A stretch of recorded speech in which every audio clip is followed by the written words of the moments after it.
Good time zone, Gen Friends, and welcome to CrossGen Friends, your gaming, pop culture, and tech podcast with a multi-generational point of view. I am Joe LaRussa, and with me, as always, is my dear friend Byron Miller. How are you today, Byron Miller? I am doing well today, Joe, and I have a question for you. What's your happy place this week? This week, actually, pretty simple ramen restaurant. I don't know if you're a big ramen fan. I think anyone who likes food would like ramen because it's basically just a very tasty soup. But it's kind of hard to find a really good ramen spot sometimes. And we happen to live near two restaurants that serve ramen, neither of which are particularly quality when it comes to the ramen.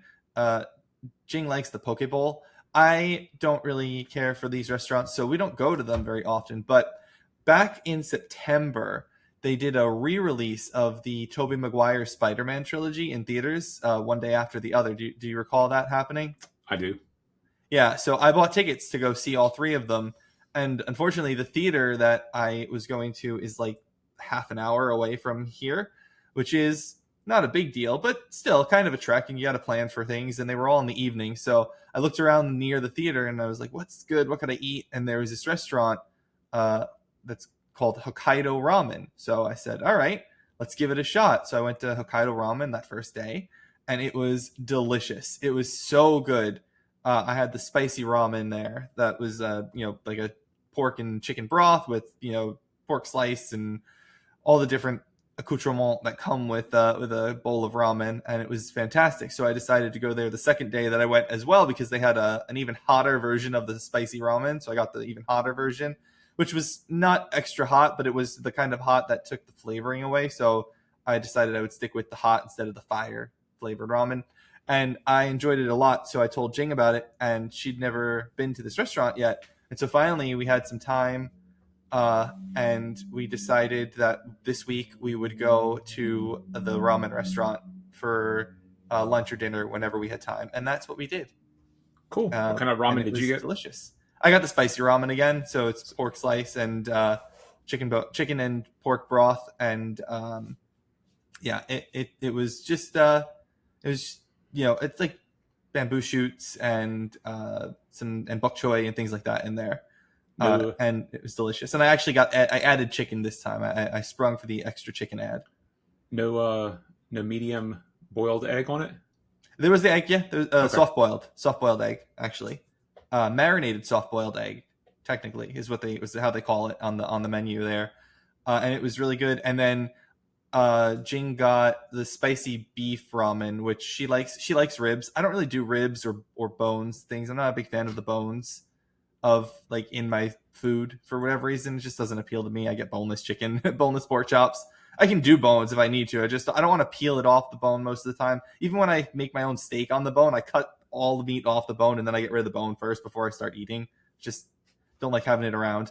So so she had that, but that one had like a literal just pork. I don't remember if it was a pork or a beef rib. Probably a beef rib, like a beef rib just sticking out of it. And she Hmm. said it was so soft that it was like falling off the bone as she was just eating the ramen like normal. And then to top it off, I got a brown sugar boba to go. So it was very tasty. Definitely enjoyed it and happy to get to go to this ramen restaurant because I hadn't been since September because it is far away. Coincidentally, when I was looking for there was a similarly named ramen restaurant in a different part of the area, and I was not sure if it was one and the same, if they were connected or not. So when we got to the restaurant, we asked the waiter, and he goes, "Oh yeah, that's they have a slightly different menu, but that's us. We have that's another location." And so that one is much closer. That one's only like 15 minutes away from here. So if we want ramen, we can try that one now, which is cool. Cool. What about you, sir? What is your happy place? Have you ever played pickleball before?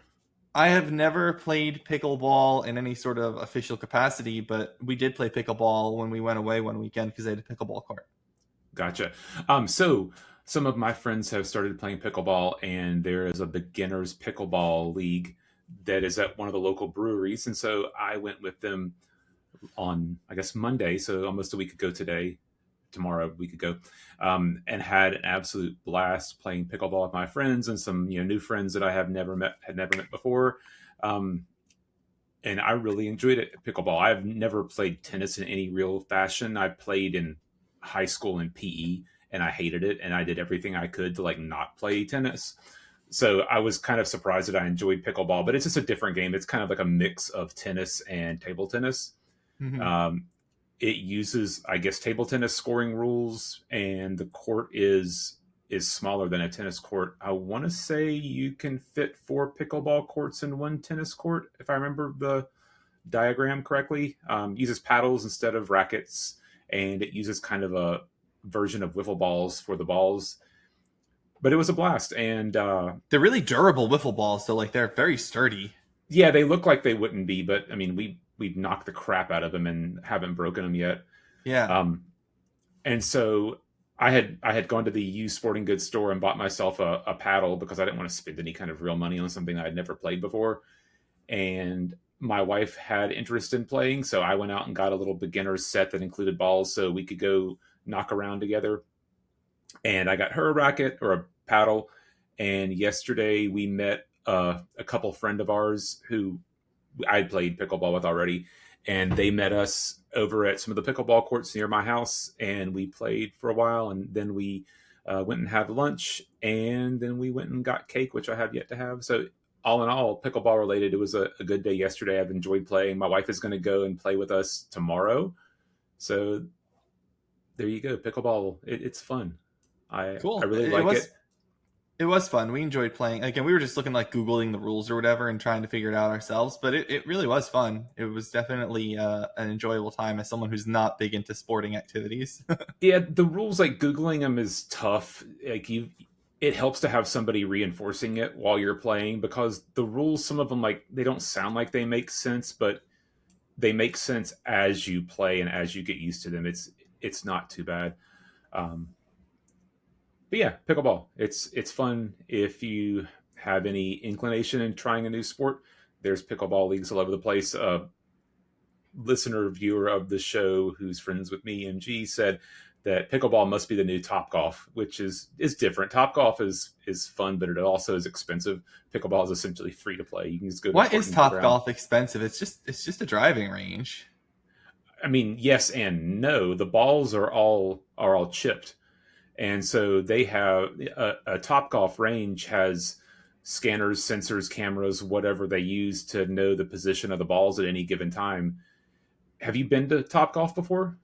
Okay, so No. yeah, as a, I guess, an aside, Top Golf, all the balls have like RFID or some other kind of chips in them, Oh, and there are multiple target areas, color coded areas on the Top Golf green range, whatever you want to call it.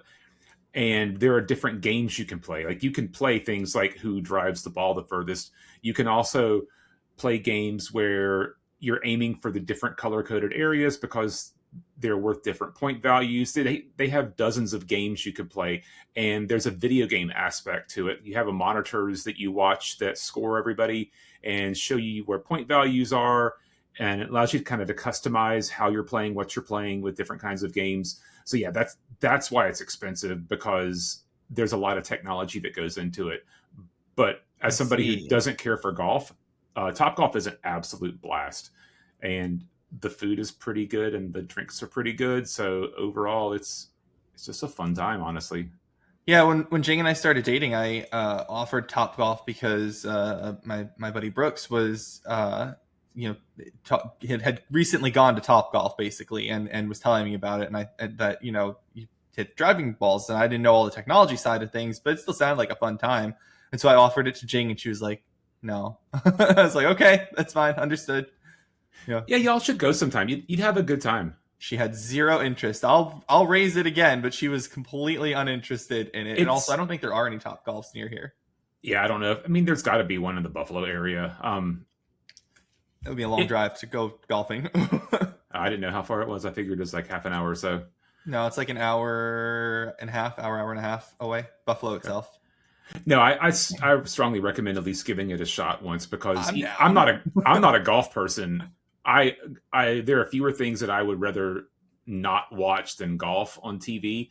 I have golf clubs. I've never really been interested in playing golf, but I I like actually going to like Top playing Golf. golf. I enjoy golfing. I'm terrible at it, but I enjoy. I think 18 holes is a bit much. I usually end up playing 18 holes. I think 9 holes is probably better for golfing because you're exhausted and it's a long day and it's a slow moving game otherwise. But I do like golfing. I don't golf that often, partially because where I live now, and then I don't. Like my clubs are in Florida, and then I go to visit my parents, and my dad's like, "You want to golf while you're here?" But I'm like, "I don't have my clubs. I don't, and my clubs are ancient, and they're yeah, I don't know. Maybe I'll get more into it if we get back to Florida when Jing's done. But yeah, I have never done the Top Golf thing as fun as it sounds with your description now. Especially, I like the sound of good food. Yeah, I mean they have a menu with regular food on it too, but they have lots. Typically, we'll do Golf appetizers. So they themed have food. lots of appetizers. I mean, they have like burgers and sandwiches and stuff and salads, but we'll get appetizers and eat like pretzels and beer cheese and have beer while we're doing it. It's a good Hmm. time. And Tuesdays are half price day. I've only been to they opened Huh. one near us 2 years ago, and I've been once just because I don't think about it as much as I probably should. But yeah, Top Golf's fun. Pickleball's fun. Get outside, do fun stuff, touch grass.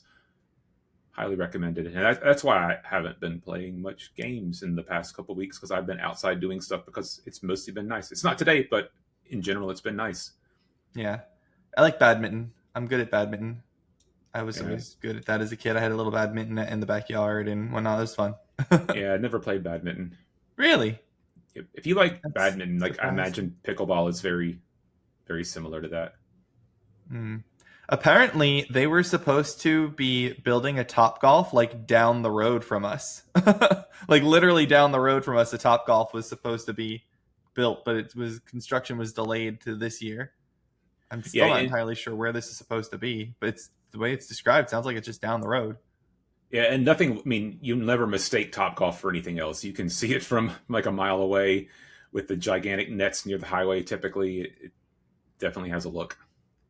Yeah. Huh. I'm just trying to look at this news article and see where because I know what it's talking about, but I can't picture where it would go. Which is interesting. Okay. Well, Anyway, yeah, that's fun. Badminton is fun. I enjoy it, but pickleball is totally different. They're not at all the same, but it makes me think of it because you hit things back and forth. They're similar type games. I guess Badminton, that's true. tennis, paddle or table tennis, pickleball. They're all relatable games. Yeah, badminton is the one that can't touch the ground though. It's got that volleyball aspect to it. Yeah, I mean, honestly, volleyball and tennis are similar type games. They have similar type Yeah. rules. It's like rugby and football are similar, which and football and soccer are not similar. Sports. They're all about the balls. I Doing mean, stuff with them. some don't have balls at all. The ball. They all have an object that's the fixture of it, though, don't they? Is there a sport that doesn't have an object at the center of it? What about racing, running? Mm, You're the object. yeah, I guess that's true. Eh, okay. But team competitive competitions tend to have an object, right? Racing, you have a baton. That's the object. If you're doing relay, if you're doing cross country, not necessarily. Is there team cross country racing? Is that a thing? Sure, 100%. Huh. Overall scores from time or overall Oh, placement from time. interesting. I wouldn't have thought about it that way. Hmm. Yep. All right. Well, why don't we move into the news? How's that sound? Let's roll. All right. I will kick us off this week.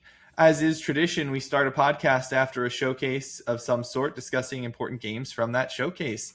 This week, we have an Xbox partner preview on the docket. We saw a handful of games there. Not the biggest event in the world, but enough that we should mention them. I know that there was some hype for Hunter the Reckoning Death Wish. Wuthering Waves is a gacha game that's on PlayStation right now, finally coming to Xbox. I want to talk about the Expanse Osiris Reborn a little bit here. Byron, what is your experience with the Expanse? What is your interest in Osiris Reborn? What do you know about this game or this universe? I know nothing about the game other than it's based on probably the book that the TV show I watched for a while was based on, and it's based on a ship near Mars, if I remember right. It's been a while. Yeah, so The Expanse, Osiris Reborn is a video game. Yes, it is based on the books that the TV show you watched for a while was based on. The TV show, from my understanding, it covers the first 6 books. There are 9 novels in the series. The TV show only covers 6, unfortunately. They didn't finish the whole story. I have not had any real exposure to The Expanse until I heard about this game. And I decided in August of last year to start reading the books. So I have now read the first 2 books, which I read pretty quickly. The third one fell by the wayside a little bit. I'm in the middle of it. The game here is set in between the second and third books in terms of the timeline of the universe, from what I understand. I did watch one episode of the TV show, and I immediately was like, "Oh, I can't watch this because it's not going to do it right. It's going to spoil certain things. I need to read the books because a character that's in the TV show is in the first episode is not in the first book at all." Hmm. She's literally like starts the second book, and I was like, "Oh, okay. So this is not accurate enough. I need to read more if I'm going to watch this show." Uh, but the gameplay of this is basically Mass Effect again. Like we talked last week, if you'll recall, about the gameplay from Exodus, and I was like, it's Mass Effect. This is also just basically Mass Effect, which is exciting. 2 games that are Mass Effect games coming out in the same year, because next year this is also, as revealed in this Xbox partner preview, releasing in spring of 2027, or slated for. Obviously, games get delayed. But the studio behind this is a studio called Owlcat Games. Are you familiar with Owlcat Games? I've heard of Owlcat Games. I couldn't tell you what they've done though. They are most well known for their CRPGs. They did Pathfinder Kingmaker, Pathfinder Wrath of the Righteous. They did Warhammer Rogue Trader, Okay. the 40K Rogue Trader game. And this is their first foray into the 3D realm. I think this looks fantastic. I am extremely excited for it. I honestly don't think I need to see more than what I've seen as of now. I think I'm sold. I'm very tempted to go and back their game and get the $300 Founders Pack right now because it looks that good, and I kind of want it, and I might do it. But yeah, this is awesome. I think this is going to be really fun. This universe, I don't know how big a fan you are of sci-fi versus fantasy. Where do you stand on that spectrum? It depends. So I'll tell you why I watched The Expanse. It came out towards the tail end of Battlestar Galactica, which I thought was fantastic. I love the Battlestar Galactica series on Sci-Fi, and I started Mm-hmm. with The Expanse, and I think I finished the first season, and after that, I maybe watched a little of the second season and decided that it didn't really scratch the itch that I wanted it to. Overall, I like sci-fi. It just I'm an all or none for the most part. Like I love Star Wars. I like some Star Trek, but I don't get why other people think that it's so great. Um, the original Star Trek is fine. Next Generation I think is fantastic. Deep Space Nine I thought was pretty fantastic. Outside of that, it's kind of plus minus for me. So it just depends. Same with fantasy. Like I don't love all fantasy. It's got to Yeah. be what I'm looking for. Sure. Yeah, there are people who like hate fantasy but love sci-fi, or love fantasy but hate sci-fi. I do prefer Star. I've only seen the original series of Star Trek all the way through, and I think it's better than Star Wars without question, personally. But that said, I enjoy both fantasy and sci-fi, and it's all about the storytelling and the characters for me when it comes to which one I prefer. Which is why I'm so curious about Crimson Desert. I'm curious if Crimson Desert's going to hold for me because it apparently has like not a good story, but I'll get there eventually whenever the game arrives. But what I want to say on this here though is that I think that you might enjoy the books if you like reading books for The Expanse, because the books are excellent from what I've read so far. The first 2 novels are truly fascinating, and I went through the first book in a month. It's like 560 pages, and I read it in a month as just a casual evening read where I'm still primarily playing games and working. So I think you may enjoy the series there. apparently the I'm trying to remember how it works exactly in the TV world, for the TV show, but the show itself is split in half because 3 episodes were on Sci-Fi and 3 episodes were on Amazon Prime. Hmm. So it's apparently a totally like huge swap and shift in tone when they go from cable TV to Amazon and streaming.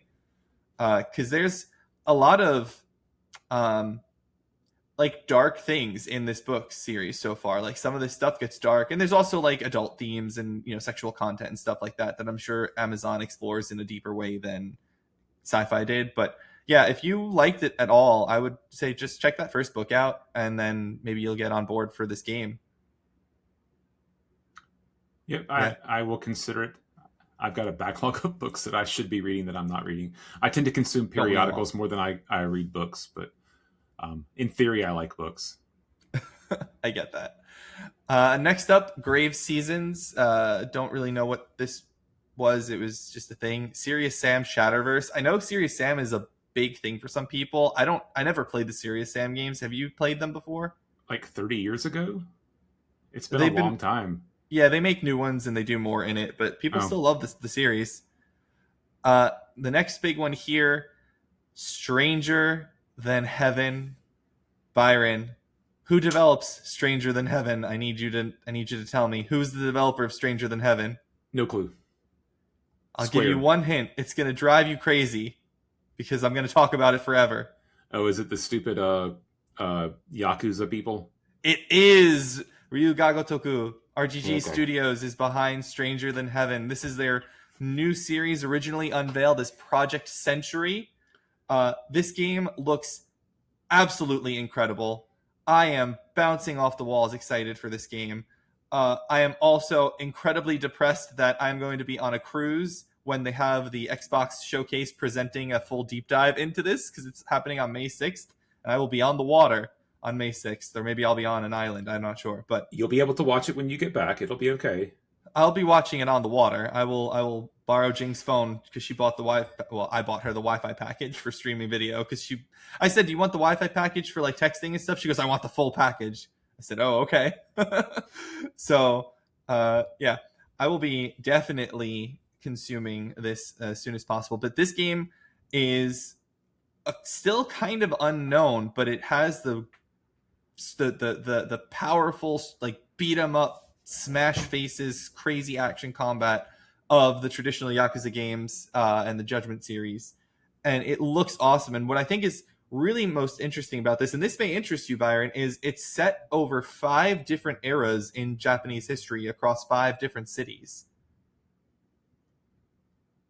Does that no nothing? No, not really. The idea of being across 5 eras doesn't interest you? Five decades? Not really. It's No. 19, I think it was 1915, 1929, 1942, 1950, 1965 I or mean, something like that. I think World War II Japan's probably interesting, but Yeah. I mean, I would keep an open mind and see what it's like. If it's anything like Yakuza, I probably have less interest in playing it. Well, what is it that you mean that you don't like about like Yakuza? Like the combat or the storytelling or what? I just think it's overly weird, and I don't enjoy the weirdness of it. Hmm. Yeah, I don't know if it's going to be weird or not. It could be. It is RGG. Everything they do has a tinge of weirdness, but I think that just adds to the charm, and I really like the weirdness for it personally. Yeah, I mean, it's some people's stuff. There's some people's, cup of tea. It's not really mine. Yeah, it's entirely cultural. I mean, there is definitely an aspect of Eastern versus Western culture and what you're exposed to and what you're interested in. And I think that there is a known thing in the Western world about like Japanese cultural quirks that are different that we would generally consider odd or strange, and some people have trouble accepting those or feel awkward when you watch them, and it just depends on the individual, honestly. I mean, Personally, I think that's a simplification of it. Like, you don't have to feel awkward as for it to be not your thing. no, not at all. I'm just saying there are people who feel awkward or who just don't enjoy it. Like that, there's a whole spectrum of how people feel when exposed to different cultures, unique aspects to it. Yeah. Uh, and that's perfectly fine. Absolutely. Everyone has their own opinions, their own preferences. I mean, hey, I'm a Western guy and I can't stand, a lot of Western culture things. I don't generally care about sports and watching sports and athletics and stuff like that.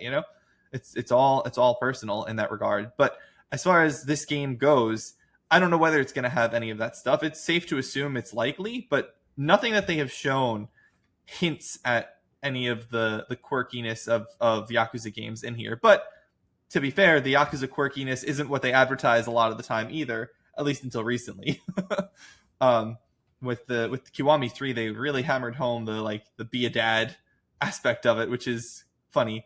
I'm curious how this goes, and I'm excited about this nonetheless, just because RGG makes such fun games. Like, they're just so fun to play. If you can get past some of the strange quirks of the gameplay systems for the older games and for the storytelling for all of the games, really. But I'm hyped for this one. I don't think there's no release date or release information on this one, but we are May 6th. We're going to get a deep dive presented by Xbox for some reason. Whatever. And I should say that I think this one is on Game Pass as well as Expanse. A lot of these games are on Game Pass for your interest. Yeah, those games typically are the Yakuza games. Mm-hmm. They come eventually to it, but the only one that's opened on Game Pass was Like a Dragon Gaiden, which was the spin-off game for Kiryu, the man who erased his name. But yeah, so that's Stranger Than Heaven. Super hyped about that one. Next up, Super Meat Boy 3D. Are you a Super Meat Boy fan? I know what Super Meat Boy is, but I wasn't sure if you care about I've that seen one. it. It's a side scroller of some sort, so I guess this is the first 3D version of it. Yeah. Maybe I like it. I don't know. I've never played it. Yeah. Forever Ago, Ascend to Zero. I don't know either of those. Dispatch. Did you play Dispatch? That game had a lot of hype last year. I did not. I didn't either. I'm super interested in it, though. It looks like it's going to be fun to play. Are you familiar with it? Nope. Is it about 911? No. Okay. It is about Superhero 911, where you play as a superhero who was banned from being a superhero or something, and he works in the superhero dispatch center. And so it's part visual, novel storytelling, like Life is Strange or I remember seeing this pop up on Steam. Gotcha. Yeah. Okay. Yeah, and it's and the other part of it is an actual dispatch game where you dispatch superheroes to handle crimes and stuff. And apparently it's super adult, and there's a lot of sex and language and nudity and stuff in it, and it's really crass, and people loved it. So I'm curious about it, but I've not gotten to play it just yet. Oh, and the narrative is supposed to be top tier, one of the best narratives in games ever. Next up, Alien Deathstorm, which is an Alien game. Do you like Alien? Are you an Alien fan? I love Alien. Alien is probably my favorite sci-fi horror franchise, if you want to put it like that. I mean, if we're talking sci-fi, I love Star Wars the most, and then Alien is right up there. Yeah. I've seen a few of the Alien movies. They're good. I enjoy those movies. I like them a lot. I don't usually have any interest in the games, though, because I'm not that invested in the universe. There have been some good games. There have been some less than good games. The last one they did was a tactical game, and I played a little bit of it, and it didn't really draw me in. The last one that I played a lot of was Alien vs. Predator on the Jaguar. That's still an all-time great game, and I would love if they remade that. Yeah, I'm actually not entirely sure if this is based on the Alien universe or not, now that I'm looking at some stuff here. I assumed Didn't you watch it was. This? I didn't watch this thing, so... I did watch it, but I thought it was based on that, but I'm curious if it's in the Alien universe or not, because it's by Rebellion, who makes the Sniper Elite series. I just can't tell. No, not to be confused with the Ridley Scott movie series, despite its dev. Interesting. Okay. So they, I am sure. Oh, so the studio that made it also made Alien versus Predator for the Jaguar. There was a 2010 revival on the PS3. I don't know that. Cool. Looking at the pictures of it, I hope there aren't any kind of xenomorph type creatures in it, because this is a real strong Alien universe look. Right. That's what I And said. they may be on shaky legal ground if there's any kind of claims from copyrights, trademarks, etc. Um, white knuckle action horror game on an off-world colony. Yeah. Yeah, stay in your lane, y'all. Yeah, so we'll see about that. Bluey's Happy Snaps. I know people love Bluey. Anyone with kids seems to love Bluey. I don't know anything about Bluey. Bluey's a phenomenon. Stalker 2 Cost of Hope. I want to talk about this for just a moment because I am very confused why they're announcing and talking DLC for this game when the game is apparently still not fixed and totally finished. And that is weird. Did you play Stalker 2? Have you ever played any of the Stalker games? I have not. I haven't either, but I was very interested in trying this one, and I was waiting for it to be completely fixed, and their AI system and their engine, like all these things, were not fully functional at launch, and now it seems like they're still just going to release a DLC for it. I don't know. I don't know how I feel about that. Hmm. I guess they're willing to take people's money for it. Yeah. Okay. Musa, Dirty Fate. That one looked a little bit interesting. That was in actiony game, but I'm not entirely sure about it. I'll have to see more. The Eternal Life of Goldman. I've heard a lot about that one, but I'm not interested in it. Vaunted, nothing noteworthy there. And then finally, we've got Hades 2 for consoles other than Switch. Any interest in playing Hades 2 again? I mean, I need to go back and play more of it, but I'm not going to play it on the Xbox when I have it on Switch 2. Fair enough.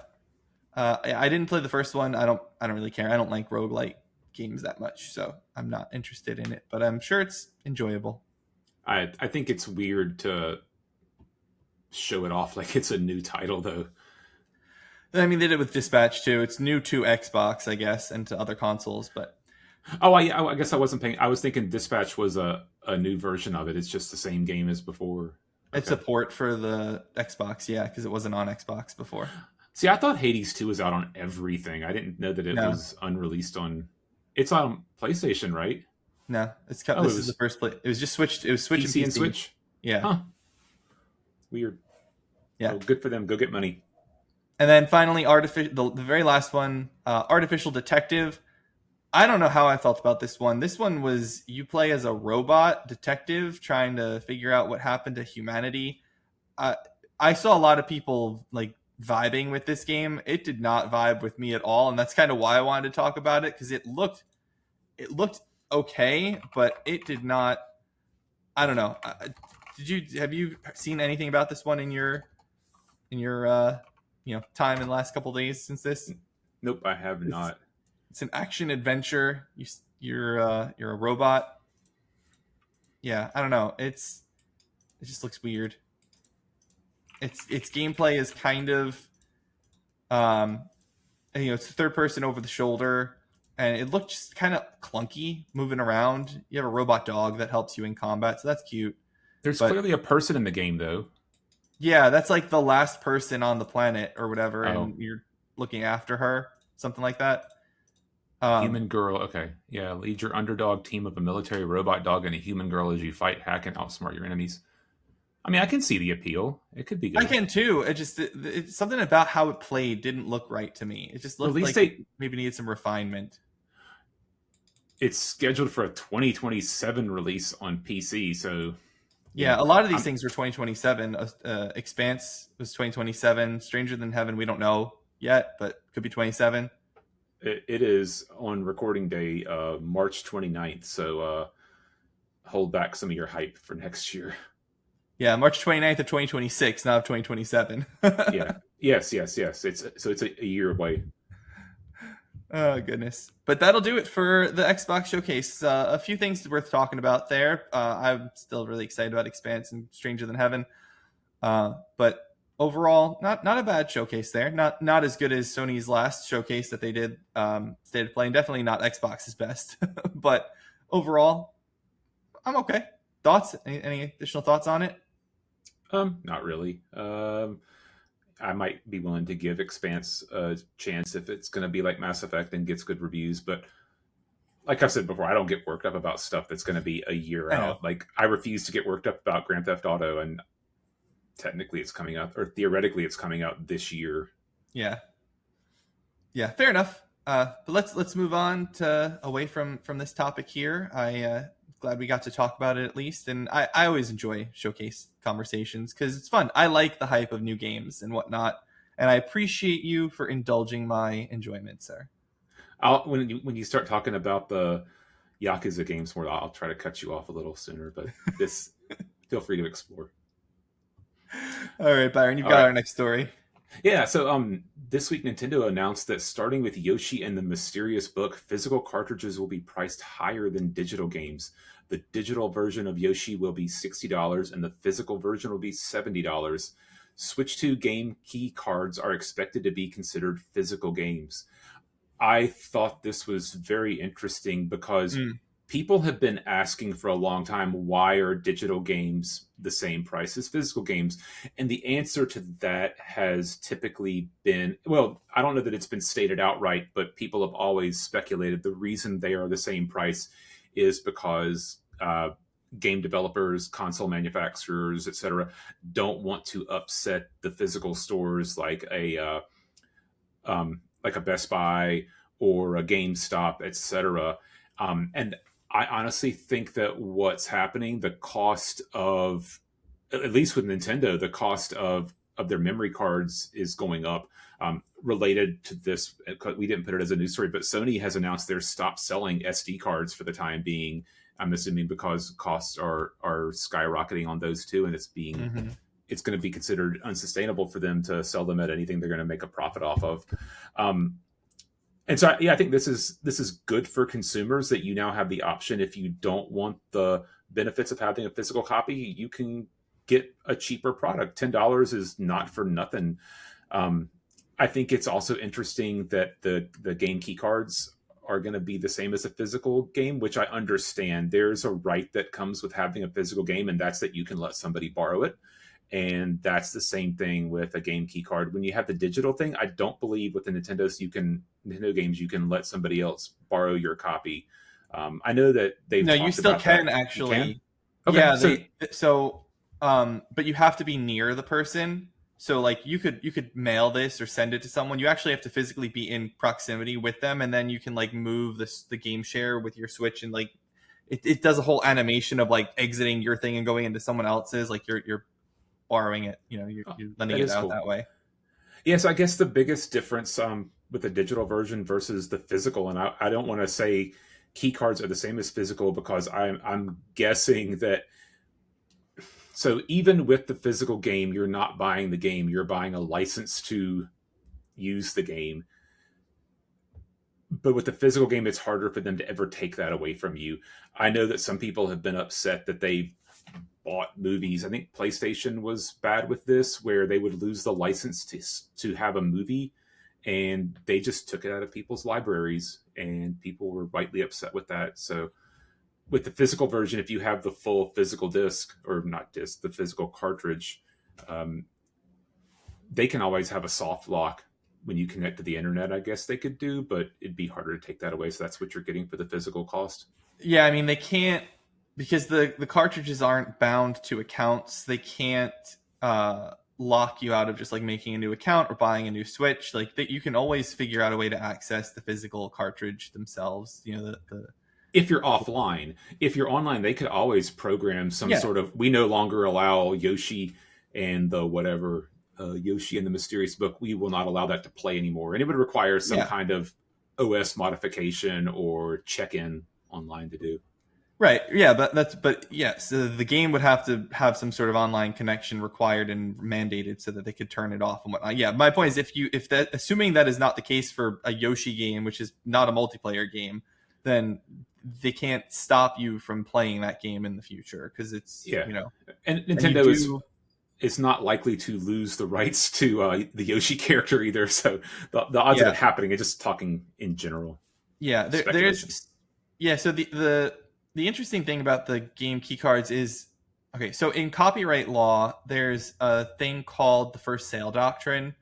If you don't know what the first sale doctrine is, it basically means that once the first sale of an item is made, the person who purchases that item is free to do with it as they please. That could be anything from reselling it to setting it on fire. And the reason I use the setting it on fire is because there is a level of protection in some countries and in some theories of law where, like, an artist, if I was an artist and you bought my painting, I could have a moral right to restrict you from destroying my painting. Is an ancient concept in law that doesn't really apply in modernity. But the idea that just because you bought something doesn't give you a right to destroy it is something that has existed before. So nowadays, generally speaking, a first sale doctrine means that I bought this game, I can do whatever I want with it. I can sell it, I can lend it to people. I can't do things that would violate the copyright insofar as distribution. I can't start like broadcasting it to people, which is why streaming games is technically a violation of the law entirely, a complete total violation of the law. Depending on the game, there are plenty of No, games where they sure as heck make it easy for you to stream and want their games to be streamed. So still a violation of the law. It is. A friend of mine, Hogue Law, would call the largesse of the game developers and the publishers to allow people to do that because the benefits outweigh the costs. But that does not mean that at any moment any individual publisher could not come in and stop. Like, they could say, Byron has a stupid haircut. I don't like Byron's haircut. I don't want him streaming my video games, and then stop you from streaming but the video it, games. it could be built into their licensing agreement that says we allow unfettered streaming rights to people who want to stream this. It absolutely could, and it's not in a single one that I've ever read. They all say, all licensing agreements like that tend to use fluff language and things that you're allowed to do this, and then slide in the back end as long as we say you're allowed to do it. We can change this anytime we want at our discretion, that sort of a thing. So in any event, my point is, you are generally allowed to do what you want with the games that you buy, which is why the key cards are going to be treated as physical ones, because you can still resell it and give it away and have total access to another person, give total access to another person for this with this game. And I think that the $70, that extra $10, is a distribution fee. Like, I don't think it has to do with the cost of the production. I think it's just they're tired of, giving more money away to the distributors, like you said, to the Walmarts and the Best Buys and the GameStops. They just like, we're going to charge $10 more because we have to give a cut to them. We don't want to lose as much money as we would otherwise. I did want to say, I find it funny how you phrased it in your write up here. You say the digital version. Sorry, you say physical cartridges will be priced higher than digital games. Now, they're all digital, but not when we're talking about no. What the funny thing is, physical cartridges will be priced higher. You didn't say digital games will be priced lower. Correct. Yeah. It's just a way of looking at it. And I mean, it is. It's very interesting. Because they honestly are cutting the price of the digital version, because typically Nintendo games have been around the $70. First party Nintendo games have been around the $70 mark. Nope. No, Donkey Kong was on no. Nintendo is the publisher that has released, that had not fully made the transition to the $70 games yet. They have more now, but Sony and Microsoft have been doing it for the last 6 years. Nintendo, the first $70 game for Nintendo was actually Tears of the Kingdom. So gotcha. They've not been doing it as much as the others have been, as the rest of the games industry has. So it's interesting that they're like, all right, this is our version of a compromise. We're going to keep our digital version 70, but we're going to jack up the physicals. So I think you're right. I think your phrasing is correct. The cartridges will be priced higher than the digital games. I think that is true. Good copy, Byron. Yes, good copy, Byron. I don't have anything else, I think, on this one here. I'm glad to see, I guess, that there'll be a way to save money for the digital buyers, especially for me as someone who buys Switch games digitally, because it doesn't make any sense to have the portable console have the physical games that you have to lug around. I think that's crazy. So this works for me. I mean, it depends how much storage you have and how many games you have and want to keep loaded. And if you want to play a different game that you haven't downloaded and you're on a cruise ship and don't have access to Wi-Fi, maybe it'd be good to have the cartridge with you. You still There's have to there's download whatever reasons. day one patch or whatever. Maybe. I mean, I would assume that Nintendo cartridges are probably less likely to need that day one patch than other more connected consoles would. I really don't know. I don't play enough on my Nintendo to know. I'm not I'm not separated from the internet enough that I would have a good reference as to how many of them require an update at the beginning. Mm. Yeah, I think it's a good move. I think that it's good for consumers in a year where uh, people are going to have less disposable income. Yeah, yeah, I think you're right. Okay, sticking with Nintendo, major rumors about the upcoming slate of games for the rest of 2026 and the Switch 2 have leaked from notorious leaker Nate the Hate this week. Included in the leak is a new Star Fox game, which would be the first one since Star Fox Zero on the Wii U, which was developed by Platinum Games. However, the biggest news out of this leak is a purported remake of The Legend of Zelda Ocarina of Time for Switch 2 to coincide with the franchise's 40th anniversary this year, which I think was last month. Lastly, a 3D Mario game is not releasing this year, according to the leak, but will release in 2027, according to the Video Games Chronicle source that compiled this information. Byron, Ocarina of Time remake. You're Mr. Anti-remake. How do you feel? I mean, depending on how much of it is remade, and it feels like a lot of Nintendo stuff has just been slightly prettier graphics over an old game. Maybe if it's redone completely, and the official designation of that game is Zelda Toot, and I will always call it Zelda Toot. I might be interested because it is such a good game. It is one of the best games ever made. It's not my Why is it favorite called Zelda game. Zelda-tude? Toot, Toot, the Ocarina of Time, Toot, and Never you heard play that. it. You play an ocarina. Yeah, it's pretty widely called Zelda Toot. Um, I think it's funny, and that's what I will call it. It Sure. is a very good game. It's a maybe my second favorite Zelda game Behind after what? Link to the Past. Uh, Not even close. Link to the Past is the best Zelda game. how do you feel about Star Fox? I love Star Fox. I've never played Star Fox 2, even though I technically own it on the SNES Classic. I've just never played it for whatever reason. The Star Fox games, the original games, are hard to get back into. Back in the 90s, that 3D was amazing, and you didn't notice how clunky it felt. Going back to play that at like what 12 frames per second or something would be it's tough. But like Star Fox, the last one I remember playing, I think, was on the N64, and that was a good game. So I'd love a new Star Fox game. I think they're very good games. I've never played Star Fox, so I don't have any thoughts on Star Fox Zero or anything else. I have played the Ocarina of Time. I never finished it. I'm pretty sure I got stuck in the water temple like most people did as a kid, and I never bothered to go back. I have this very clear memory of early internet days where I never had an N64. I actually played this on the GameCube because I for somehow got that collection of all the Zelda games. I don't remember how I got it, but it was like one that had like all Zelda games up to that point on a single disc on GameCube. It was like 1, 2, Ocarina, and Majora's Mask.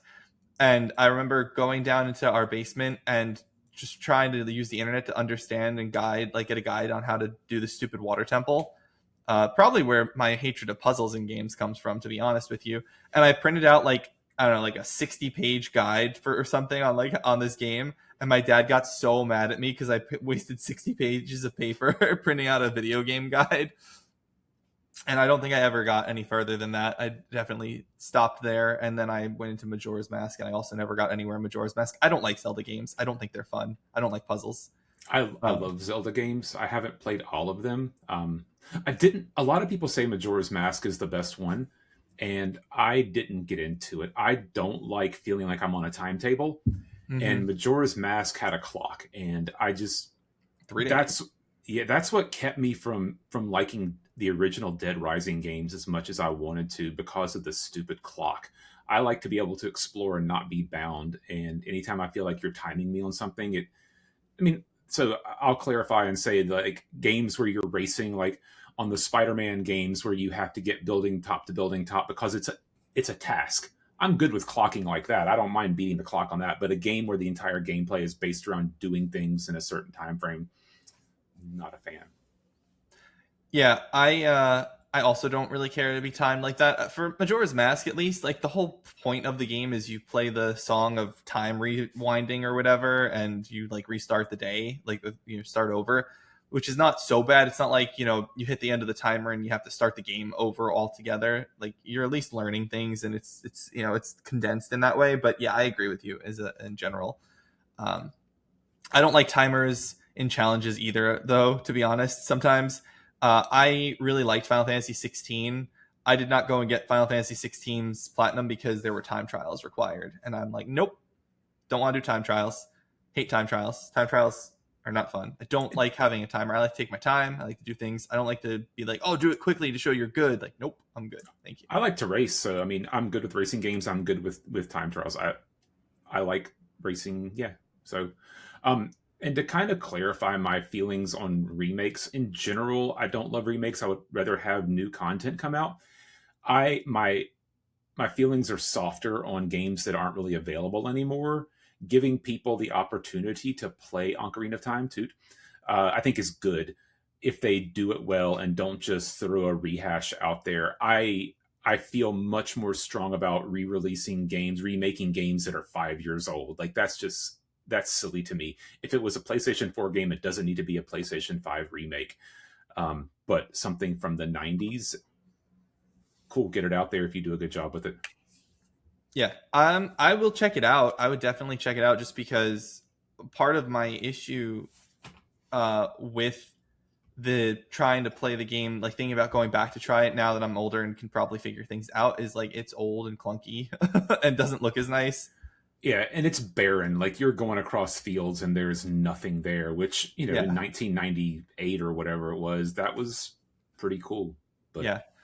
And then I guess just quickly on the 3D Mario, okay, like release it when you're ready. I don't really like Nintendo's first party stuff. I'm not a big Mario guy. I've never played any of the original Mario games. Like I've played 64 a little bit, and I beat Odyssey. I think that's it. Like I don't play Mario games. So Odyssey was fun overall. I didn't get all the moons or whatever. I just ran around and did the main story and quit. Same way, like the only Zelda game I've ever finished is Breath of the Wild. I've ran around, did the main story, and quit. So yeah, I'll complete all Mario games and get all the stars or moons or sunshines or whatever's in the game. I think it's typically 120. Um, I love doing that. I've played every mainline Mario game since the original Super Mario Brothers, and I guess you could even. I didn't complete Mario Brothers because I don't think you could, but I played the heck out of that yeah. game back in the day. So are you excited to hear that there's a new one coming as soon as 2027, or are you sad to hear that it's not coming in 2026 and it'll be later? I'm indifferent. I got other stuff to do. I'll Fair. play a new So Mario much game to when it do. comes out, but I'm not like hanging my life on it. Fair. All right, next story over to you, Byron. Yeah, and this week's Everything is Awful news. Sony has announced a price hike for the PlayStation lineup, with the PlayStation 5, PS5 Pro, and Portal all increasing. The cost of a PS5 Pro with a disc drive is now going to be $1,000. After Uh, tax. After it's going to be $999 or $989, right? Like, it's going to be No, the disc drive is like $50. so $949. Yeah, Yeah, that's semantics. Um, the 50 the bucks. pricing the price at $1,000, $50 is not a ton. So the lineup price is going to be $649 for the PS5 Slim. I think the PS5 is $649. PS5 Digital Edition, also the Slim, $599. So $600, and the PS5 Pro without a drive is going to be $900, which is super expensive. And the first time I really remember, I guess the Xbox did it already, but this generation is the first time I remember console prices going up as they have aged and not going down. Yeah, Xbox has done it a whole bunch of times already. This is only the second US PS5 price hike. So the PS5 launched at $500 for the base edition, and the digital edition was $450. They bumped them up to to 549.99 and 500 a while ago.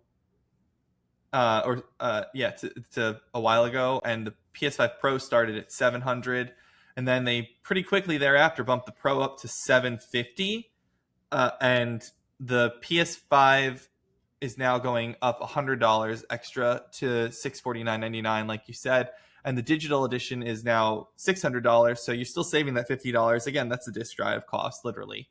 And now another $150 increase on the Pro, which is crazy. That means that the Pro is like 18 months old, and it's $200 more expensive than it was when it launched.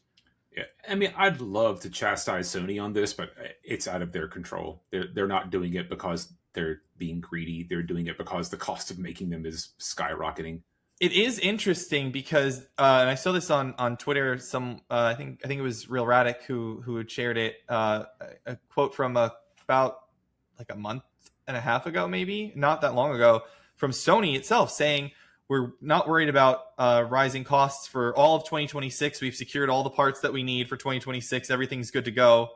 Don't worry about it. But in the future, if things stay this bad, we'll need to think about it then. And then here we are, like the same quarter, and they do this. So And either they were lying somehow, or they sold through their parts, or they were wrong and something fell through. I guarantee they didn't sell to their parts yet. But I think I called BS on that comment whenever we talked about it, just because I know the world is different than they're claiming it is. Sony is not big enough of a company, and there are not enough PlayStation sales to make Sony the kind of sales juggernaut that would need to compete with what's happening with data centers and AI. Yeah, but they literally could have. You can literally have purchased it already. Like they could have already purchased this 2 years ago and said, "Yeah, we bought enough stock 2 years ago. We're good for." They could have, but that doesn't theoretically seem likely. Buy it. Like bulk purchasing is a thing. Sure, but like so is lean production, and I don't think that Sony is the kind of company that stockpiles chips in hopes that they're going to sell them. They could. I mean, they sell plenty. I mean, we didn't they talk could, about the news. But we have more evidence that they aren't, and they didn't. Yeah. So we didn't have it as a news story, but did you hear that Nintendo revised its projections because Switch 2 sales are softer than it thought? They actually had to revise it downwards. I did, and I mean that's just the large. And there's still talk about a Switch price increase potentially coming too. Nintendo is doing their best to hold it off. Yeah. There's no question in my mind that this is going to lead to lower sales of PlayStation consoles this year. There's not enough demand to keep it going with people's pocketbooks being leaner and everything costing more and more and more. I mean, the real demand question is what's Grand Theft Auto 6 going to do? Is Grand Theft Auto 6 gonna be the console seller that people are expecting it to be? Like, there are people out there who think that Grand Theft Auto 6 is because it's going to be console only for at least a year, because it's not, they don't do PC right away because PC, they're afraid of pirates. They think that this is going to sell consoles, and I don't know. Like, is it going to sell consoles at this point? Maybe it would have before, but not this year. $900. $900. I bought my Pro for $700. We're almost. We'll move on right after this. But I want to say this is a crazy thought I had while we were talking about this. We are only $100 shy, Byron, of the cost that the super extremely limited edition PS1 color scheme PlayStation 5 Pro was when they had it. And that came with the Pro and the Portal and the controller, a mandatory bundle of all of it together. And you got all of that for $1,000. Now we're $100 shy. Yeah. And I guess the last thing I'll say about, well, two things is, if you think that this means that the PS6 is not coming anytime soon, I think that you're right. And if you think this is why we haven't gotten pricing on the GameCube yet, the Steam Steam machine, it hasn't gotten a price release yet. This is also why. I agree with the second statement. I still don't know about the first statement. We did leave off here the Portal, the PS Portal. You didn't have the Portal on here. The PS Portal is going up $50 as well. It's $250. I think it's a waste of an item, but I do too. But it sells like gangbusters. I don't get it. I don't either. I've considered buying it if it was like $100. Like that's like I'd be like, all right, $100. I have Jing's playing Harry Potter on the TV, or she's watching a survival TV show or something like that. Whatever. But See, yeah, here's why I don't care about it, because I can stream to my iPad, I can stream to my computer. There's just another too many options to make it useful to me, and I can attach a PS5 controller to either one of them or an yeah, Xbox.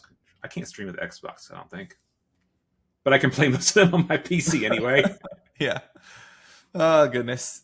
All right, Well, let's move on. We've killed that yeah, we'll story. close out our news here with another additional Sony piece to add on to the awful Sony news. PlayStation has closed Dark Outlaw Games a mere year after announcing the studio and its now canceled game. This is the second attempt at a partnership with Jason Blundell, a former co-studio head at Activision's Treyarch and widely credited as the architect of the extremely popular zombie mode in Call of Duty. The layoffs also impact the mobile game development side of PlayStation, resulting in 50 people per Jason Schreier's reporting, according to VGC. Again, nothing too noteworthy in here. I for the audience, I think any first party studio closing down is noteworthy enough to at least get a shout out as a news story here. And I find it particularly interesting that Sony really seemingly wanted to work with Jason Blundell. Like, Deviation Games was the first attempt in a partnership where they didn't own the studio, and then they formed Dark Outlaw as a first party studio and shut it down. Like, I don't know. I don't know if this could theoretically be viewed in a good light if you think that they shut it down because they're done with the live service garbage. If you think they're finally moving on from all the live service nonsense, like, that Dark Outlaw, that was another one of our live service blunders. Let's just close it down. Let's get rid of all these live service things and move on. Like, that could be a good way to look at it. But Yeah, I feel otherwise, bad for people who've lost their jobs. It's a bad time to be a yeah, game developer. it's a bad It's a time to bad time to live. need a job. And Yeah, it's a bad time to be alive. all Oh, right. Well, but done with news. yeah, done with Always the good news to leave there. on a sad I note. feel bad as well. I just want to say I do feel bad for the game developers and everyone. Obviously, best wishes to the people who lose their jobs at any given time. Put them to work on good things, not live service games. Yeah. All right, let's move on to what we've been playing. Yeah, I'll go first. I played Nier a little bit more this week. The comment that I got from Joe was, "It sounds like you're not having as much fun with 9S as you thought you would." And I mean, I don't know. I believe I said it looks like, because it's a lot of your Looks- facial expressions. You look very I'm bored. also no, I wasn't bored. I like it more than when I was playing with 2B. There are frustrating parts, like, so this is what gets me. 9S is the support unit. Why am I still doing everything?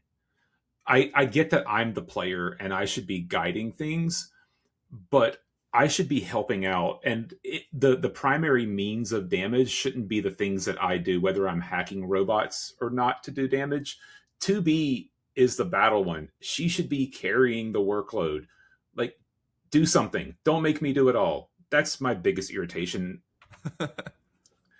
I'm not. There are some fights coming up that I'm not looking forward to. When I got to Robot Disneyland or whatever it's called, I call it Robot Disneyland, and I'll continue to call it Robot Disneyland. I remembered the boss battle there, and I was like, oh, I don't know. And it's been almost a week since I played it. The tank was fine, but the massive robots that you have to, or I don't know, maybe it was an optional fight. I'm not really looking forward to that, so maybe it'll be better. Maybe hacking will make it easier and quicker. But yeah, it's still fun. It's not as much fun as I was hoping it would be. So, any questions? You about are me? allowed to stop if you're not enjoying it. You are allowed to stop. I want to get through it. I need to say that I've played Nier. So I'm still working through it. I'm still trying to figure out how streaming is going to work this week. I had a free time on Tuesday, and I went ahead and recorded for Thursday because I went and rode my bike on Thursday, and I didn't get home till 9:00 at night. And I'm not going to play games after that. I'm just going to get a shower and go to bed. So I still got to figure that part out. I barely start playing my games by 9:00 at night. Yeah, well, I get up in the morning and run or lift weights or something, so I can't sleep in if I want to do that. Final Fantasy Tactics, still playing that, still love that. Still It's a long game, isn't it? It's a long game, and I am not the kind of person who in a game like this just runs through. I tend to grind my way and level up my characters until I don't need to anymore to make the fights as easy as possible. The game levels with you, but having more abilities definitely makes the game easier to manage. There are some gatekeeping fights in there that if you aren't leveled like and have access to your good skills, because I'll get there in a second. If you're not, I don't have access to the skills that you need, you're going to have a tough time. And the way this game works is there's different jobs. When you go to a new job, you don't automatically get abilities for it. You have to buy the abilities with job points, which you get by performing actions in battles. So I'll grind through battles and get as many job points as I can to unlock all the abilities that I want in the jobs, and then I'll move on. So that's what I'm doing with that. It's a great game to like sit and play on the Switch while we're watching something on TV. And that's mostly what I've been doing. I had a free morning recently before work, and I played some docked on my computer monitor, and that was fun. I still love the game. It's still a great game. It's a good version of the game. Having it on the Switch is a great way to play it, where you're not tied to a TV all the time. Mm-hmm. And honestly, that's what I use the Switch for. Like Hades, I played. I was waiting for Hades 2 to come out on the Switch because that's the kind of game that I don't want to be locked down to. I want to be able to take it wherever I want to go, because you can play a game in 20 minutes and move on with your life. Yeah, Final Fantasy Tactics. Everybody should go buy it. Friend of the show, MG, got it. He's having less fun with it than I was. I think he's frustrated by some of the gatekeeping type fights, and he was afraid to grind because he didn't want the game to level with him. And I kind of pushed him and said, "Yeah, I wouldn't worry about that. Get your skills and move on." So hopefully he's done that. I haven't talked to him about that game in a couple days, but still highly recommend Final Fantasy Tactics. Everybody who's a Final Fantasy fan should try out Tactics. In terms of new games this week, I actually started it last week, but I didn't mention it in the last show. I had been watching. Yeah, I've been watching enough Markiplier playing Resident Evil 9 that I thought, you know what, I should go back and play a little bit of Resident Evil. And I've watched the gameplay, but I've never played through Village, which is 8, and decided that's a good enough game that I'd like to give it a shot. It's also short enough that it's not going to take up too much of my time, because I do still need to finish the after game stuff in Dragon Quest, which I'll get to at some point. I don't know. It feels like something that I really don't want to do, because it's just going to be. You already did the grind. You're there. You're done. Yeah, but like those boss battles are just annoying, and I just feel like it's going to be a lot of time invested into something that. I promise you, it's not that much time. If you're already at the level caps of everything, it's not going to take that long. Yeah. So I'm playing Resident Evil Village. It probably. I would think that I'll finish it this week if I get enough time to actually play something. So I may get time today. Mm-hmm. We'll see. I'm over halfway finished with it. Like a lot of games, the first level is really in depth. There's a whole lot to it. There's a lot of narrative. There's a lot to explore, and then the levels. Yeah, and then after that, it gets less and less with each one. If you've played it, I did not like the doll level, which I knew that I wouldn't, because creepy dolls, no. But, Castle Dimitrescu is good, and everybody loves Lady Dimitrescu, and her daughters are just kind of cool, and how you deal with them is novel and a lot of fun. That's an excellent level. The house with the dolls, not so much. And now I'm in the water level, and so far it's fine. Castle Dimitrescu is still the best part of the game. I don't play Resident Evil games, so I can't really comment, but I'm glad that you're enjoying it. Yep, and I'm playing on casual. I'll go ahead and say that. I'm not scared to admit it. I like zombie games. I like horror games. I'm not the biggest fan of survival horror games where I feel like my ammunition is limited. I just want to go and kill a bunch of stuff. I mean, that's the whole point, is to have the limited ammo. Yeah, and I don't like that as much. So you play on casual, sure, and you have a lot more stuff, and I can just go run around, play the story, and kill a bunch of things, and that's what keeps me happy. Good. Yeah. Yeah, that's my games for the week. I'll let you take a shot at what you've been playing. Yeah, so I've played a bit more Greedfall: The Dying World. I won't say too much more on it right now, because I haven't made a ton more progress. I've explored more and met characters and chatted, and I'm really enjoying this game a lot. But I wanted to talk about a bug that I came across that actually made me have to reload an earlier save, which was fascinating to experience.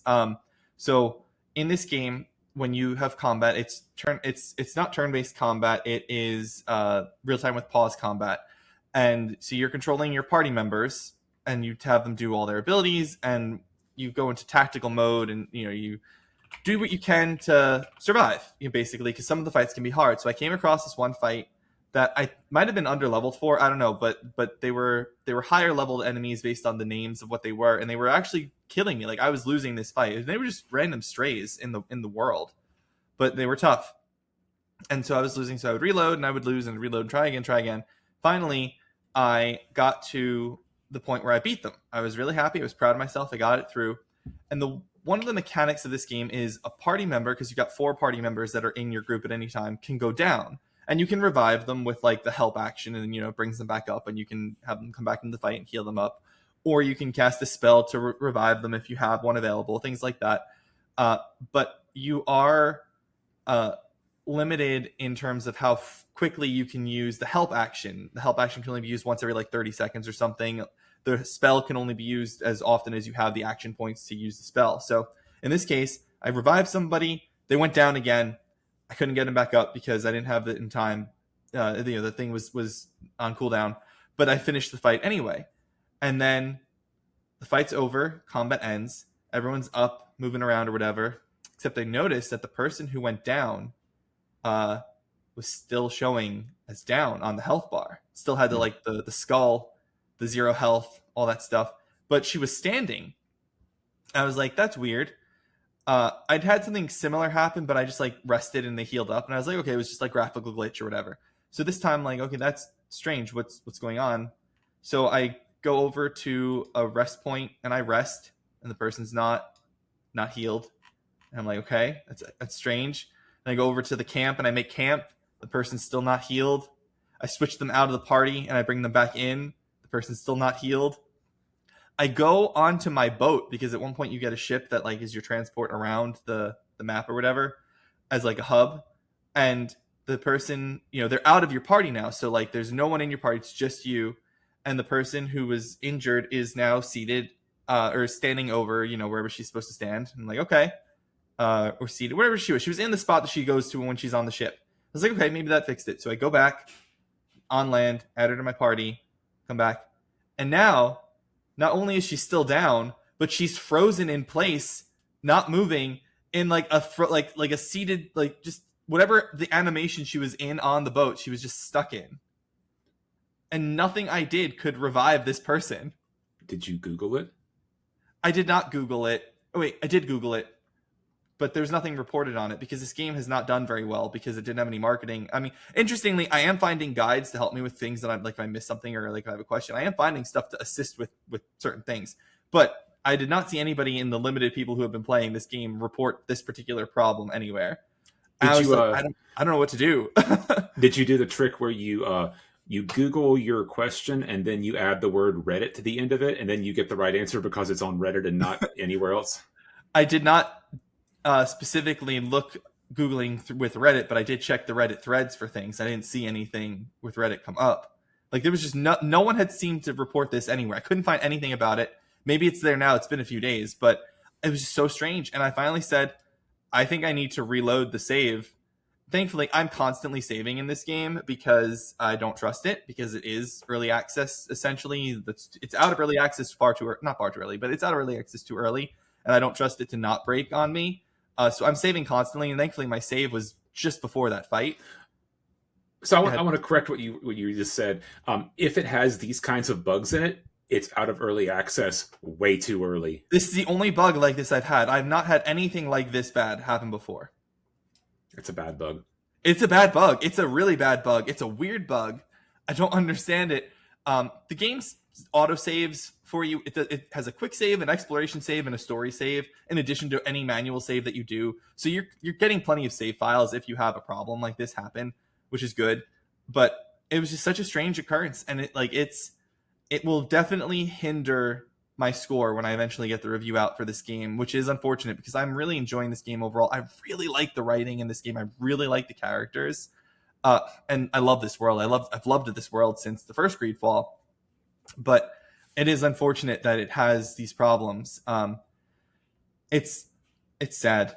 Spiders went into insolvency along with its parent company and everything last week, and I don't think we're ever going to get another Greedfall, and it really sucks, and it really makes me sad to think that, because this game has so much potential. This world has so much potential.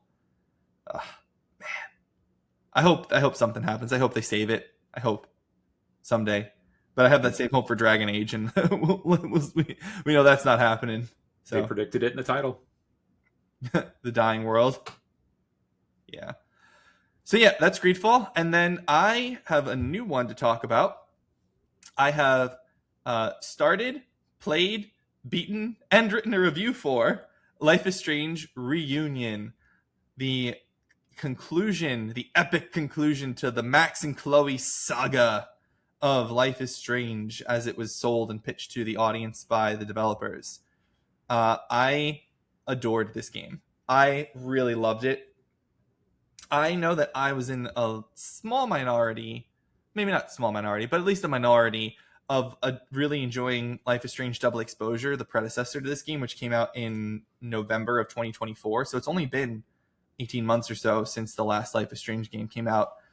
I don't care. I thought that game was great. It had a few problems with some lack of impact of story choices, I could tell as I went through it. I reread my review of that game after I wrote the review for Reunion just to see what I thought. And most of my feelings are the same. I thought that Reunion was absolutely excellent. The characters are wonderful. The mocap or animations, however they've done that sort of thing, is really, really good. The game is beautiful. My biggest complaint and my biggest disappointment, because I don't want to talk too much about it because it's really not that long of a game, is that it's not that long of a game. But that's how they all are, right? They're all shorter games, right? Yes, but this is the shortest one by far. Like 4 hours by far. Like the wait. It's 4 hours shorter than the previous one? Yeah. Okay, it's not a 4 hour long game. It's like a 12-hour game? Yeah. Yeah. That's exactly right. It was 12 hours. That's exactly right.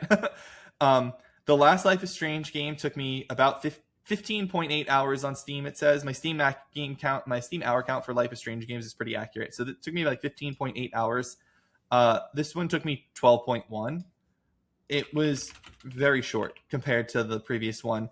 And you can tell, in my review for Double Exposure, I wrote about how there's this ongoing conversation over the course of the game that was just happening in the background, that you'd hear the story progress, whereas like these two college students talking about this thing, and you'd hear the story progress from one scene to the next day. You have a new scene over and over, and there was like whole background story arc. And there's nothing like that in this game. It's clearly shortened in some way, shape, or form. Well, I think that was intentional. I mean, if you look at the price of it, it's cheaper than Double Exposure by $10. So they obviously knew it was going to be a shorter game. Yeah, I would. Yeah, good for them for not trying to force it the same price point. Yeah, but that said, I still think this is just as good of a game, even though it is shorter than the other one. I would still say that this game is amazing. It is truly a sensational game. It manages to close out the Max and Chloe story in such a great way. And what was really cool for me, at least, is I don't know if it's going to be that way for everybody, because it does clearly have like an impact on choices. Like as with all Life is Strange games, people live, people die. Like I managed to keep everybody alive. Everybody was happy, but I don't know how I made some outcomes happen. I saw that one person tends to die from the people who completed it, because they always give you the percentages after you're done. This person died like 60% of the time of the playthroughs, and I was in the minority of saving this character, and I was like, cool, I saved someone that most people don't manage to save. So I like that sort of a thing. And I think that it was a more choice-driven story game than Double Exposure was, which is good, because that's what this series was built on. I mean, the very first Life is Strange, there's a moment where one character is about to jump off of a roof, and you can stop her from jumping off of that roof, but only if you had in previous episodes made the right choices. Like, she has to trust you enough. um, which is cool. And there's nothing that I know definitively is that strong, but there's a couple parts that I'm pretty sure are impacted by your choices in that way. Hmm. Uh, so I thought this game really was just really, really good. Like I said, the characters all so well written. Voice acting is awesome. The original voice actress of Max is back, kind of tell. They do not have Ashley Birch in this game, Byron. I'm sorry to say, because she was the original voice of Chloe in the first Life is Strange. In my review, I'll quote a moment. The review's not published yet. It is being edited still. We're doing a video of it. I'm very proud of that. I've got some footage, and I'm going to do the voiceover for it. I wrote in the review, the voice acting is top tier, too, with the return of Hanatel as Max. Chloe is voiced by Rihanna DeVries, reprising the role from Before the Storm and replacing the inimitable Ashley Birch from the original game. Despite not being Miss Birch, Miss DeVries does a wonderful job putting her own spin on Chloe, enough so that any differences in voice can be explained by a personal headcanon however you please. Personally, I just remember that Chloe's been smoking for a decade. So, yeah, really, truly loved this game. I always had this feeling with Life is Strange games that they get a little long in the tooth sometimes, just a little bit, like just this little bit. I'm like, oh, there's this another scene in this chapter, really, but this one, there's no chapters, there's no episodes. It's literally just one game all the way through, and it actually ended up leaving me wanting a little bit more, another hour, maybe two of just stuff to do. But on the whole, I loved it. I absolutely love this game, and they closed out Max and Chloe's story in a way that respected my choices. It didn't make me feel like they ignored things that I had done in the past. They honored the legacy very well. And of course, in true modern storytelling fashion, they don't close the door on the franchise. I would be very surprised if Max and Chloe are ever the star of a game in this series again, but they definitely leave open some future Life is Strange games as a possibility. And I will play those just the same.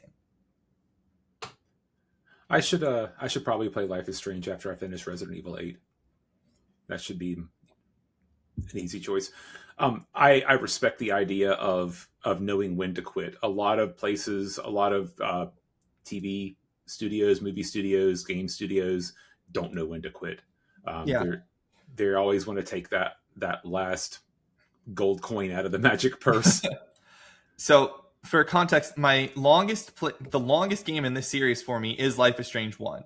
It is on Steam. It says 27.8 hours. So, 2.5 times, a little less than 2.5 times the length of this most recent one.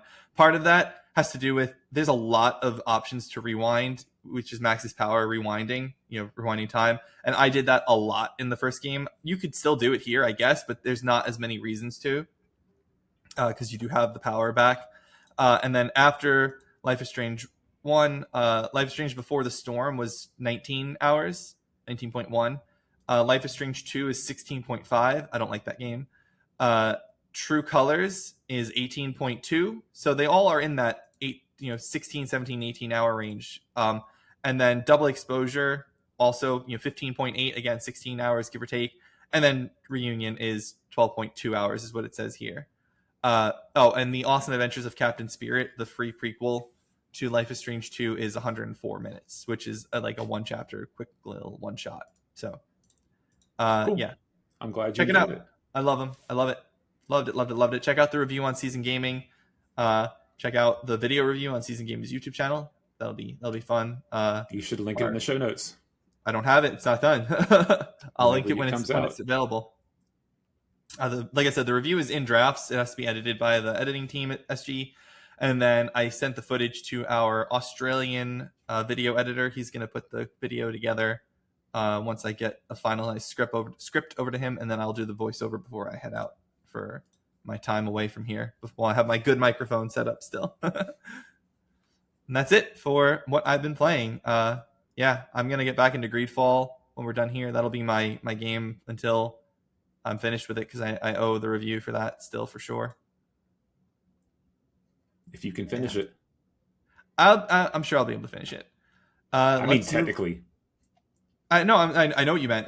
It's not that broken. It's still a good game. It's sitting in that like 7 range for me. It was sitting at like a 7.5 for a long time, and then this bug I can't do it. With this kind of broken bug, I can't do it. Can't. And then all the other foibles and quibbles I have with the unfinished nature. So it's probably sitting at a 7 if I were to give it a score at this very moment, which is unfortunate because it has the potential to be like an 8.5 or a 9. All right. So yeah, let's Let's go on to the wild card. Yes, let's move on to wild card. Byron, over to you. There was a study that was discussed on Reddit, is where I found it, I believe, this week, talking about linking finishing games to depression, with role playing games being the most depressing games for people to finish, which I thought was a super interesting concept. I think that I struggle with this idea a lot myself. I have a habit of not finishing games, and role playing games are the main ones that I don't finish. And there might be something to that, that deep down inside, it's a depression issue where you, I mean, I won't even say deep down inside. I will say that it is a depression issue. It's not that I'm depressed, which I probably am. It's not that I'm afraid of being depressed, but it is the feeling of, when I finish this game, it will be over, and not wanting to lose the feeling. And so if you don't finish the game, the feeling is still there to go visit whenever you do want to finish it. So yeah, that's my opening, and I'll let you start more so, and then we can go from there. Yeah, I completely understand this feeling. I actually don't call it that, and I've talked to Jing about this before. I call it my post-game malaise, because I think malaise is a fun word to say, and I think that it is an accurate depiction of what you feel. It's malaise is a general, non-specific feeling of discomfort, illness, or lack of well-being, often described as feeling off, weak, or under the weather. I think that is accurate. I finish a game unless let me preface it this way: unless there's a game that I immediately have on deck to start next, that I know it's time to get into. For example, doing my God of War playthrough when I was playing God of War Ragnarok, knowing that I was going to be jumping right into Greedfall, that is a situation where I didn't really have it, because I knew I had another thing that it was time to get into. But when I was finishing Yakuza 3 Remastered for my almost platinum run, that was a similar situation. That was me like, oh, what do I do? I don't know what to do. What do I play? Oh, I love that game. I really enjoyed it. I'm glad it's over, that I finished that challenge, and it was difficult, but now where do I go and where do I play? And that's a feeling I experience all of the time. Especially after big, long time investment games like a Yakuza game. And my favorite way to cure it is have a new game ready to go and just don't pay attention to it. So yeah, I think for me it's a different feeling than what you're experiencing, because what I tend to do is I will leave a game unfinished, and then the next one is getting ready to come out, like a Final Fantasy game. I haven't finished 16. I haven't finished 7 Rebirth, whatever the second Rebirth, yeah. 7 is. Rebirth. And before the next 7 comes out, I will get that one finished. Before Final Fantasy 17 comes out, I'll probably finish playing through 16. Will you restart it, or will you just finish where you left off? I will finish where I left off, which is why I like for them to have the narrative tool in there that says, hey, the last time you played the game, here's what happened. I go, oh yeah, cool, now I remember. Yeah, that would drive me mad. Just the idea of leaving a game that long unfinished and then thinking I'm going to go back and just pick up where I was. Like, I probably would want to do it that way too, which is why, because I don't want to replay something, but that's why I wouldn't let it sit that long. I wouldn't leave it unfinished. I don't leave games. If I don't finish the game, I'm not going to finish the game ever. And I'm not going to, I don't want to leave a game unfinished if I'm enjoying it. And even if I'm not enjoying it, I'll probably still see it through, at least to the basic ending. Yeah, I did enjoy 7. I think 7 is excellent. I enjoyed 16 much less, because I don't like the style. I don't like the combat style of the action RPG as much as I do. Yeah, I'm not a fan of 16's combat either. Yeah. But I love Clive. I think Clive and Jill are excellent characters. The characters are cool.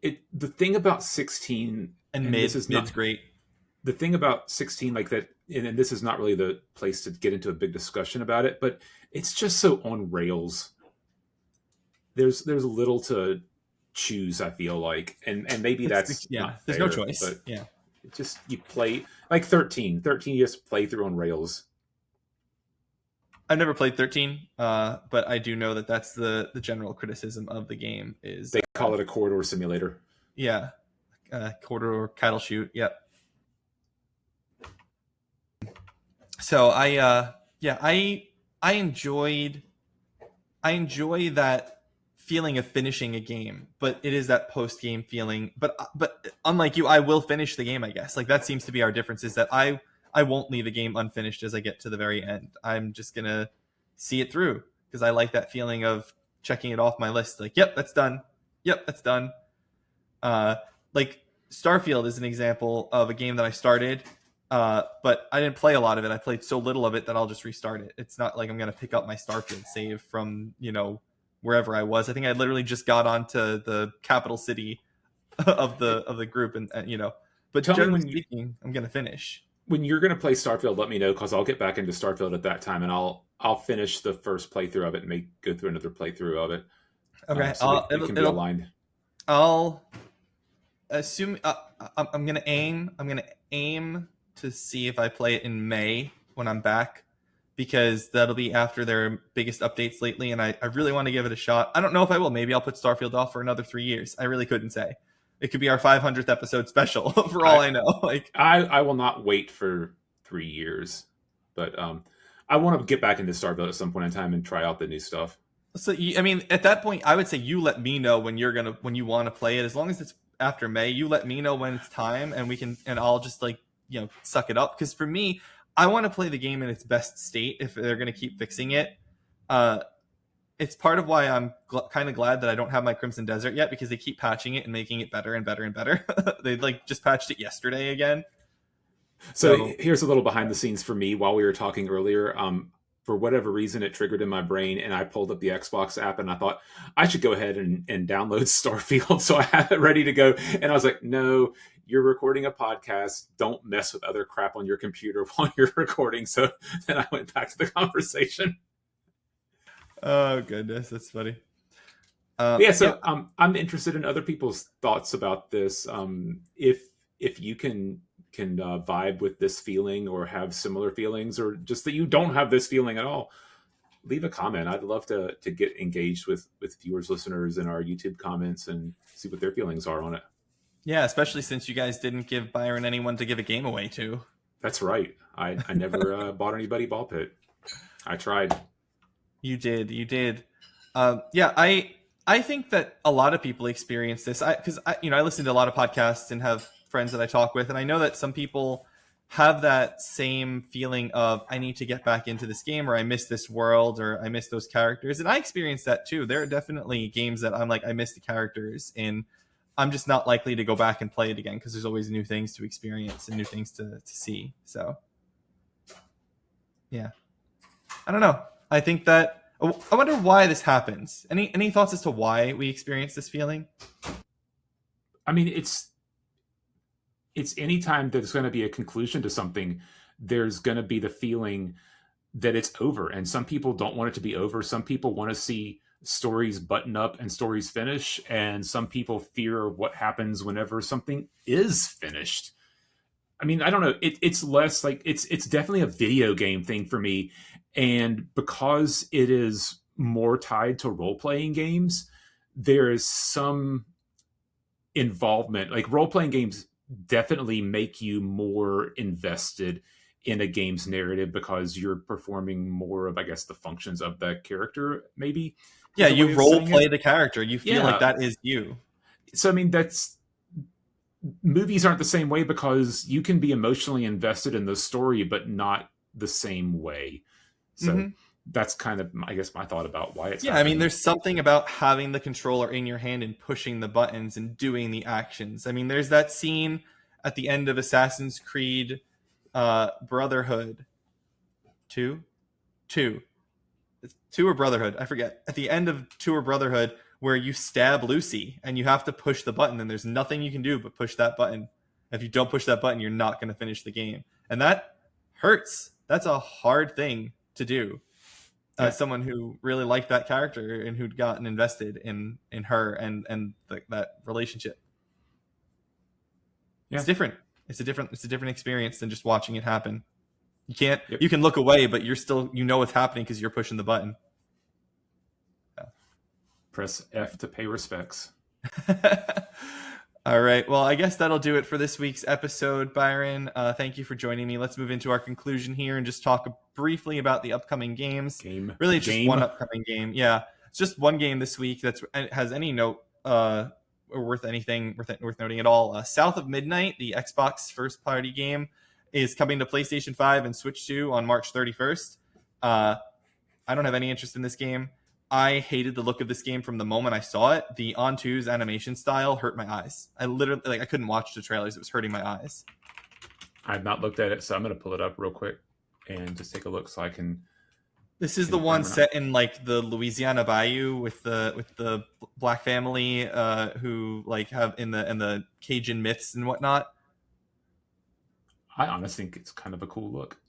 The look of the game is fine. The animation I couldn't do. It's the same way that's.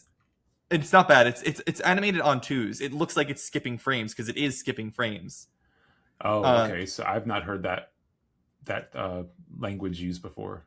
It's an animator's term. I've heard it because I've listened to podcasts with people who professionally animate before. But it's the same way that the Spider-Man Into the Spider-Verse movies are animated, and they're shorter. I can watch those because it's like an hour and a half. This is a whole game. I could not do a whole game of it. So I think the Spider-Man movies are fantastic, and they're good. I just couldn't watch. It hurts my eyes to watch them. Is the problem? Yeah, I don't have any.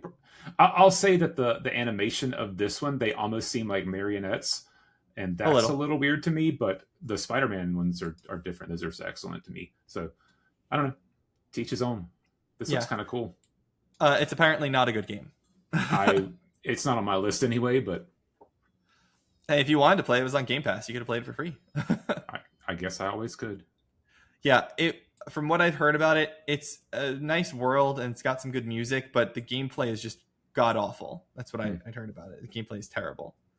It's so bad that they actually give you the option to skip the combat segments. Well, that's definitely a way to do it. Yeah. So all right. Well, that's it. Button up and roll out of here. Yeah, let's do it for sure. Well, everyone, thank you so much for listening. Don't forget to give us your likes, subscribes, comments. Give us your thoughts on on our wild card topic there. I thought that was a very good one, Byron. Thank you for selecting such a great story, or for us to base our conversation off of. I think it's going to be unique to everybody, so I'd like to hear what different people say about it. Yep. Anything else? Where can people find you? Self promos. Ready for Europe on Blue Sky sometimes, not in a while, but sure. All right. And you can find me on Twitter/X as Joseph_La_Russa. You can find my writing at Season Gaming as it's Don Lionheart. Check out my upcoming Life is Strange reunion review, both written and audio. Feel free to read it and watch it. Sometimes there's more to be heard in the voice, and sometimes there's more to be read on the page. So I really appreciate everyone listening and watching our show here. It means a lot to us. Once again, likes, comments, subscribes, everything you can to help us. What was that? I was just reflecting. Like, subscribe, comment. Yeah. And again, thank you, everyone. Whether it's your gen, my gen, or someone else's, friends can be cross-generation. Goodbye, everybody. Take care, all.